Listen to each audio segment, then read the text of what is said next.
안녕하세요 여러분. 여러분의 밤을 함께하는 오키노입니다. 세상엔 정말 많고 많은 괴담, 도시 전설들이 있습니다. 대부분이 루머에서 오거나 만들어지는 이야기들일 것입니다.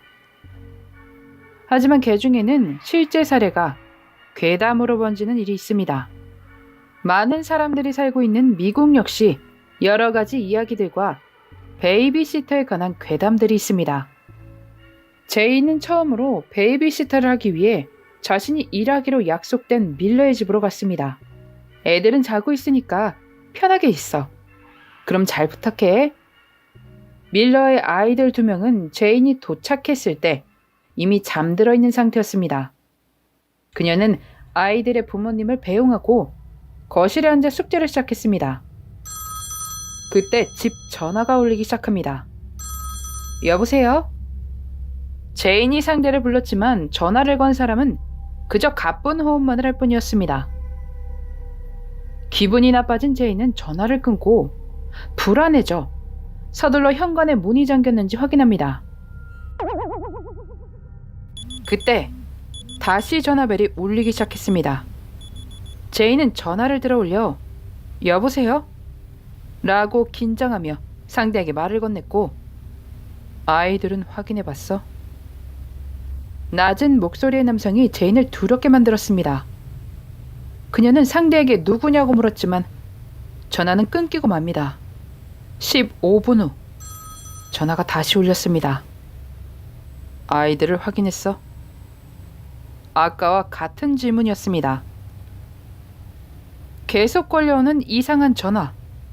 아이들을 돌본다지만 아직은 어린 제이는 아이들을 확인하기 위해 위층으로 올라가기 너무 두려웠습니다. 그래서 그저 아이들의 이름만을 애타게 부를 뿐이었습니다. 제인은 911에 신고를 했고 경찰은 제인을 두렵게 만든 이의 전화를 추적합니다. 집에서 당장 나가. 내가 경찰을 보낼 거야. 다급하게 제인에게 집 밖으로 나가라는 911 상담원. 알고 보니 범인은 위층에서 전화를 걸고 있었던 것입니다. 이 버전 말고도 데리러 갈게. 걸려온 전화로부터 한 남성이 베이비시터에게 데리러 오겠다는 말을 건넸습니다. 기분 나쁜 장난 전화에 몸서리쳤지만 이내 털어버리곤 TV 시청을 이어나갑니다. 그리고 곧 다시 전화벨이 울려 수화기를 드니 이제 곧이야. 슬슬 무서워지는 베이비시터. 전화를 끊고 3번째 전화가 걸려온다면 아이들을 데리고 도망쳐야겠다고 판단합니다. 그녀는 신고를 했고 출동한 경찰이 서둘러 집 밖으로 나오라고 말했습니다. 그녀가 나오고 집을 수색한 결과 위층엔 피가 묻은 도끼가 남아있는 상태였습니다.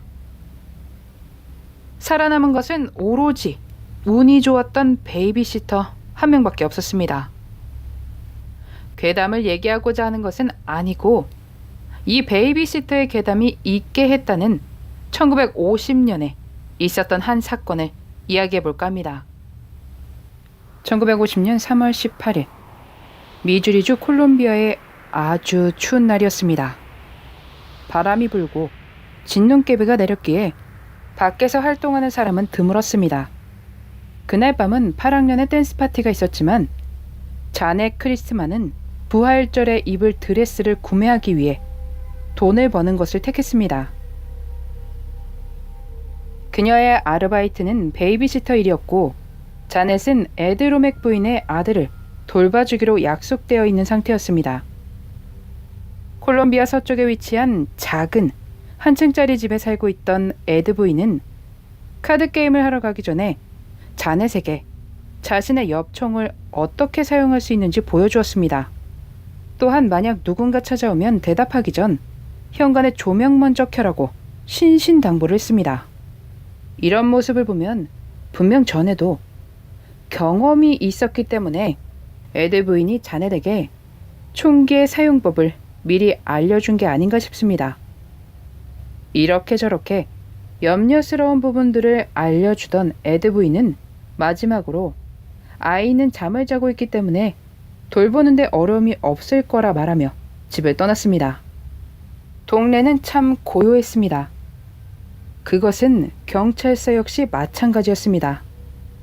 하지만 밤 10시 35분 경찰에 전화가 걸려옵니다. 한 소녀가 빨리 오라고 비명을 지르며 전화를 걸어왔습니다.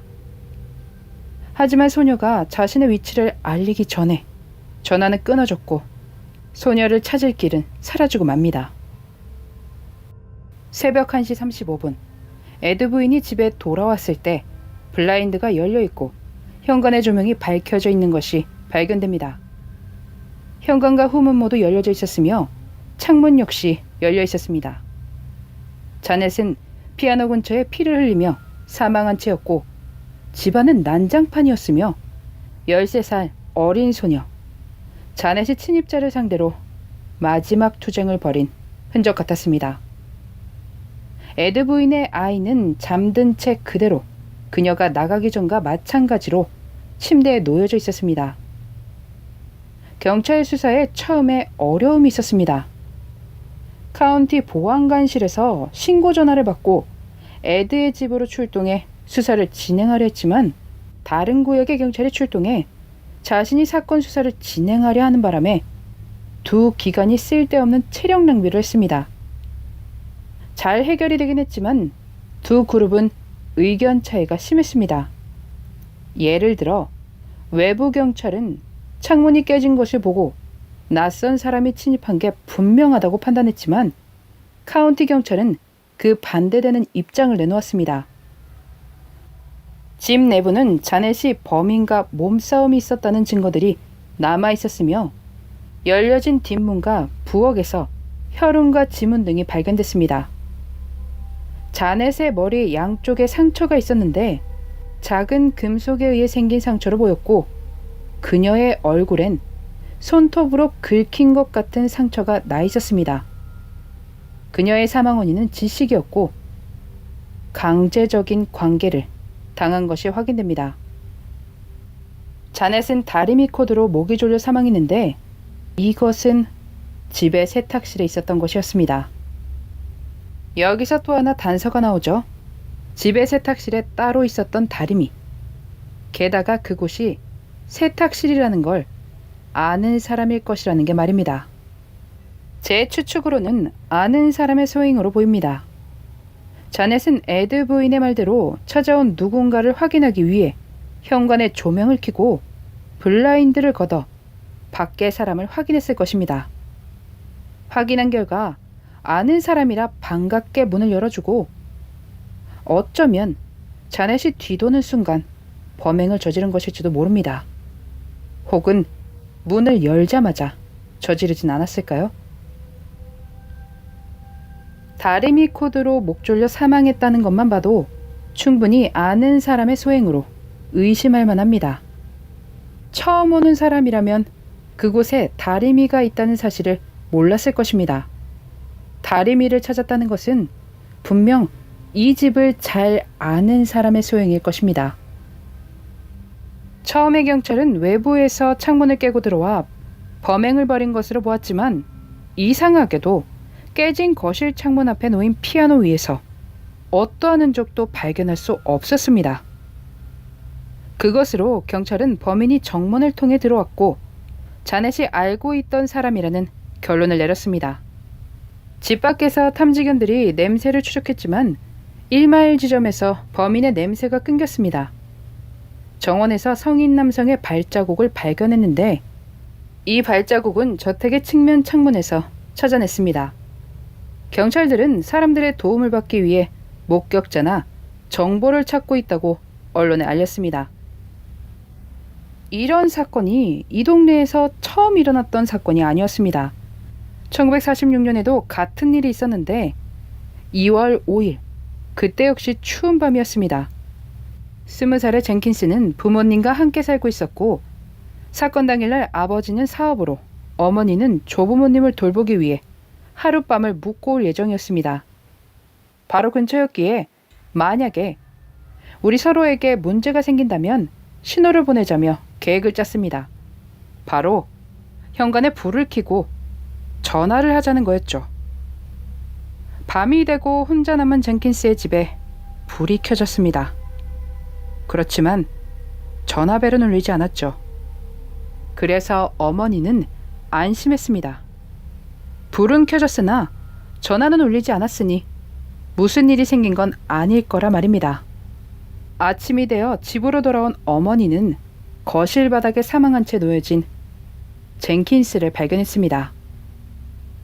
그녀도 강제로 관계를 당한 상태였습니다. 젠킨스의 집은 자넷이 베이비시터 일을 했던 집에서 고작 2마일 떨어진 위치에 있었습니다. 그로부터 2주 후에 35세 플로이드 코크란이라는 남성이 아내를 살해한 혐의로 체포가 됩니다. 네, 제가 그랬어요. 플로이드는 순순히 자신이 그랬다고 인정했습니다. 경찰은 젠킨스 사건과 플로이드를 연관시켜보고 10시간 동안 신문을 했고 이 사건과 관련이 없음에도 범행을 자백하고 맙니다. 플로이드는 가스실에서 처형이 내려지기 몇 시간 전 자신의 주장을 철회했습니다. 나중에 강요에 의한 것이라는 게 밝혀지긴 했지만 젠킨스의 사건은 해결이 난 것으로 판단하고 있습니다. 1949년 자넷이 사망하기 전 범죄가 늘어났습니다. 할로윈이 시작되기 전 한 소녀가 베이비시터 아르바이트를 하고 있을 때 눈이 뚫린 흰색 마스크를 착용한 남성이 침입하여 범죄를 저질렀고 11월 29일 셀리 존슨이라는 대학생의 집에 침입하여 범죄를 저지르려 했지만 그녀의 저항에 당황한 범인이 도망쳤습니다. 셀리는 이전 할로윈 사건이 일어난 집에서 한 블록 떨어진 곳에서 살고 있었습니다. 셀리의 사건 바로 다음 날 힝슨 강가에 연인들의 길이라 불리우는 곳에서 커플이 데이트를 즐기던 중이었습니다. 꽁냥꽁냥하던 차에 흰 후드를 입은 남성이 두 사람을 위협해 남자친구를 묶고 여자친구를 숲으로 끌고 가 범죄를 저지른 후 도망칩니다. 12월 4일 제이크 브래드포드라는 26살의 흑인 남성이 집을 훔쳐보다 체포되고 일주일을 감옥에서 보낸 뒤 자신이 셀리의 집에 침입했다고 자백합니다. 그리고 나서부터 갑자기 동네의 범죄 행위들이 줄어들었고 올바른 자를 잡았다고 믿었습니다. 하지만 자넷의 사건이 일어나며 악몽이 다시 시작되는 듯 보였습니다.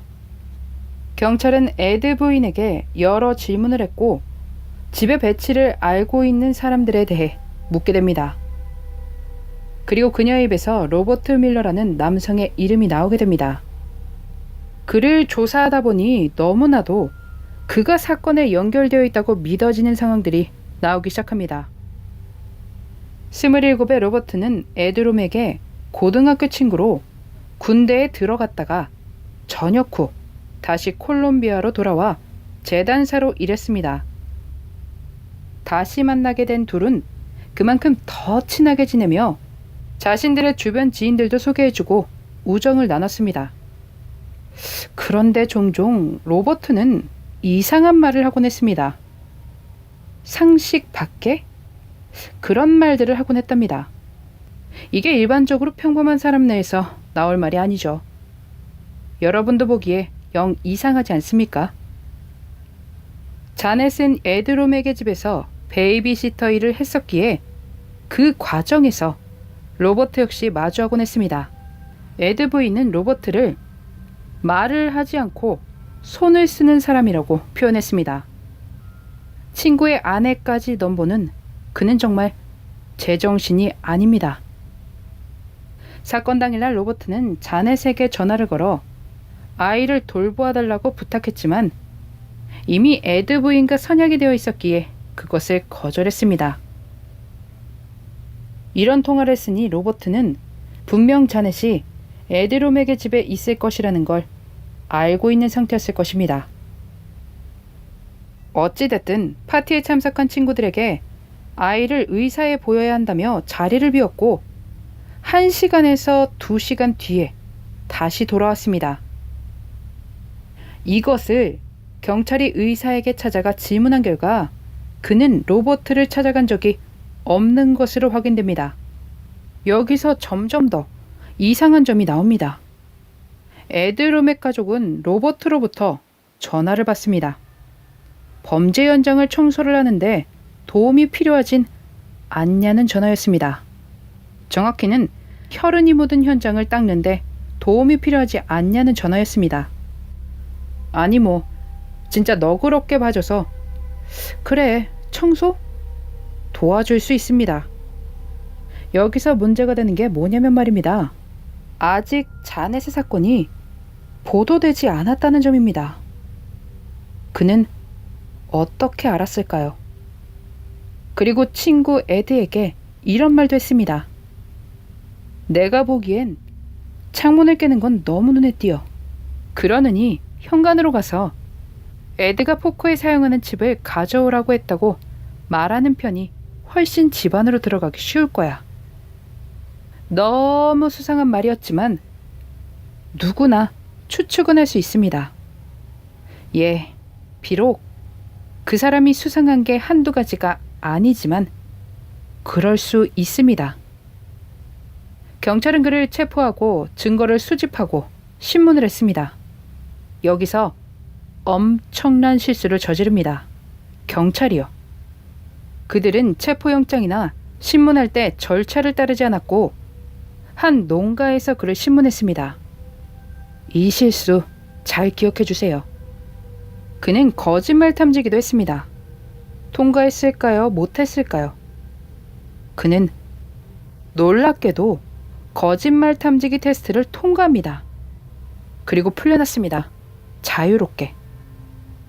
그리고 앞에서 말한 경찰들의 실수, 그것을 판사가 지적했고 이 조사를 대배심이 해야 한다고 판단합니다.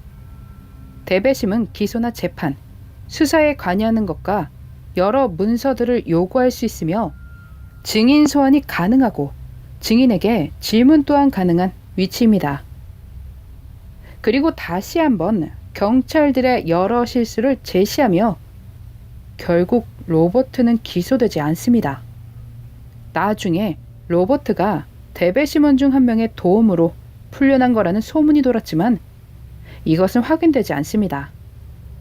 그는 자유의 몸이 되고 경찰을 고소하지만 패소합니다. 그리고 후에 가족들과 함께 애리조나주로 이사해 평범한 삶을 살다 생을 마감했습니다. 자넷의 가족들은 로버트 밀러가 분명 이 사건과 관련이 있을 거라 믿었습니다. 흐지부지된 재판을 보며 얼마나 억장이 무너졌을까요? 모든 것이 그를 가리키고 있지만 결국 미해결인 채로 남아버리고 말았습니다. 로버트와 사건의 우연들을 다시 한번 짚어보겠습니다. 어디까지나 이것은 제 추측입니다. 로버트가 추론한 것처럼 범인이 찾아와 포커칩을 가지러 왔다 치고 생각해보겠습니다. 자넷이 집안으로 그를 들였을 때 포커칩을 찾는 것을 독개시켜 방심하게 만들고 공격을 시작했을 것입니다.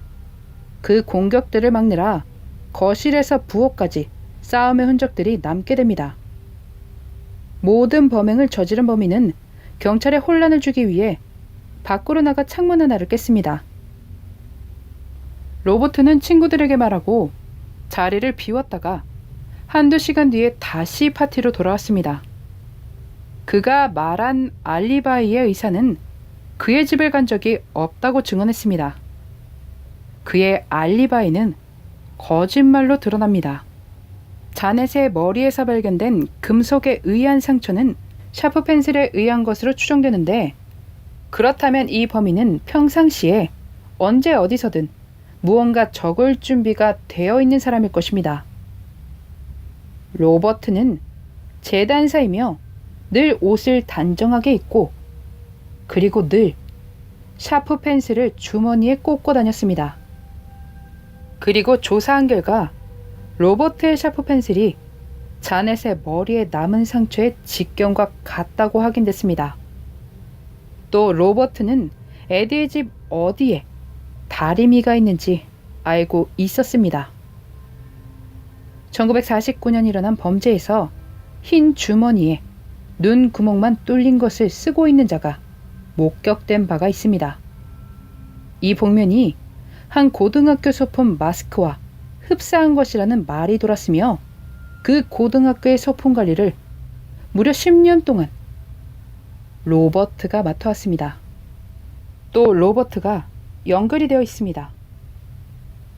그리고 웃기게도 정말 진짜 우연일 수도 있는데 그가 떠나고 나서 콜롬비아에서 일어났던 강제적인 관계와 살인이 더 이상 일어나지 않았다는 것입니다. 어디까지가 우연일까요? 여러분이 생각하시기엔 어떠신가요? 마음이 앞서 굉장히 의심되는 사람이 제대로 재판을 받지 못하고 풀려났습니다. 경찰의 실수를 빼고 거짓말 탐지기 테스트를 통과한 건 역시 그가 자유가 된 것에 어느 부분 일조했을 것입니다. 이 거짓말 탐지기는 법의학자인 존 라슨이 개발하였고 맥박, 혈압, 호흡, 땀 이런 여러 가지들의 변화가 그래프로 그려지며 진실 여부를 판단할 수 있으나 100% 정확한 것은 아닙니다. 최근 들어서 정확도가 더 높아졌다고 하니 그 시대의 거짓말 탐지기가 얼마나 정확했을까요? 로버트는 친구에게 이런 이야기도 했었습니다. 내가 저지르고 잊어버렸을 수도 있어.